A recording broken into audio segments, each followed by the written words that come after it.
For nearly 100 years, the Murdaugh family stood as one of the most powerful legal dynasties in South Carolina's Low Country. Generation after generation, Murdaugh men served as prosecutors, attorneys, and gatekeepers of the justice system. Their name carried influence that extended far beyond courtrooms, into law enforcement agencies, political offices, and local communities. To many residents, the Murdaughs were not just respected. They were feared, untouchable, and above scrutiny. That illusion of power would begin to crumble in the most devastating way imaginable. On the night of June 7, 2021, at the family's 1,700-acre hunting estate known as Moselle, Alex Murdaugh placed a frantic 911 call. His voice cracked as he told the dispatcher he had just discovered the bodies of his wife, Maggie Murdaugh, and his youngest son, Paul Murdaugh, near the property's dog kennels. When police arrived, they found a horrifying scene. Maggie had been shot multiple times with a rifle. Paul had been killed with a shotgun, the injuries so severe they shocked even seasoned investigators. The violence suggested rage, familiarity, and close proximity, not a random attack. At first, Alex Murdaugh appeared to be another tragic victim, a husband and father whose world had been shattered. But beneath the surface of grief, investigators would soon uncover a web of lies, financial crimes, and desperation that pointed not outward, but inward, toward Alex himself. I did go get a gun and bring it down here. It's in your vehicle? Do you have any guns on you at all? No, sir. It's leaning up against the side of my car. Okay. You're fine, man. You're fine. Turn around for me. I don't have any guns. Okay. Yes, sir. I see that. Okay. This is your wife and son? And son. Okay.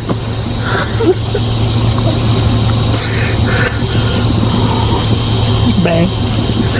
It's bad. Check the pulses. Yes, sir. Police body cam footage from the scene captured Alex Murdaugh pacing, sobbing, and making phone calls to powerful friends. He told officers that he had been away visiting his elderly mother and caretaker, and when he returned home, he found Maggie and Paul dead. He insisted repeatedly that he had nothing to do with the murders, but as officers continued questioning him, subtle inconsistencies began to emerge. Alex struggled to provide a clear timeline. His account shifted slightly with each retelling. Investigators noted that while emotional, he was also unusually aware of legal language and investigative procedure, something expected from a seasoned attorney. What initially appeared to be the work of an unknown assailant slowly began to feel far more personal. To understand the murders, investigators had to revisit a case that had already placed the Murdaugh family under intense scrutiny. In February 2019, Paul Murdaugh was involved in a late-night boat crash that killed Mallory Beach, a 19-year-old college student.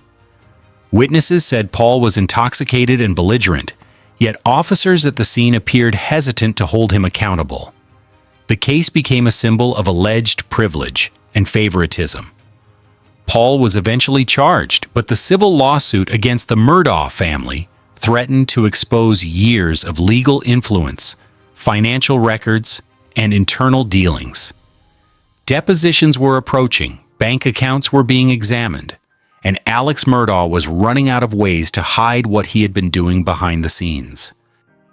As investigators dug deeper, a separate scandal erupted.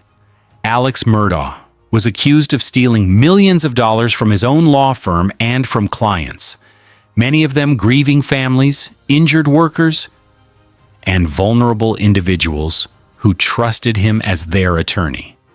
Settlement money vanished. Fake accounts were created. Signatures were forged. By the time Maggie and Paul were killed, Alex was on the brink of exposure. His law firm was closing in. His finances were collapsing. His carefully constructed image was unraveling.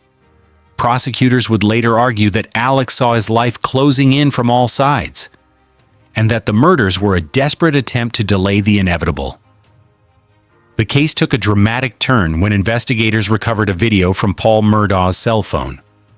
Recorded just minutes before his death, the video showed Paul filming one of the dogs at the kennels.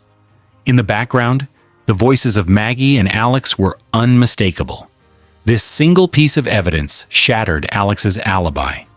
He had told police he was not at the kennels that night.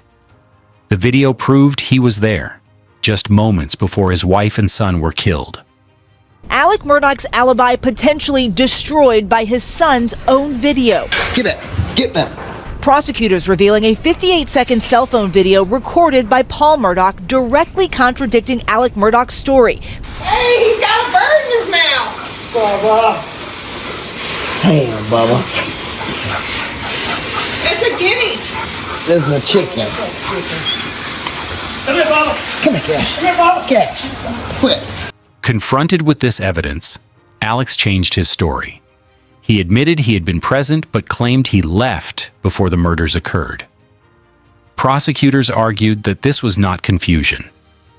It was a calculated lie finally exposed. When the trial began in 2023, it captivated the nation. Courtroom footage showed Alex Murdaugh sitting quietly, often emotional, sometimes crying, but always watching carefully.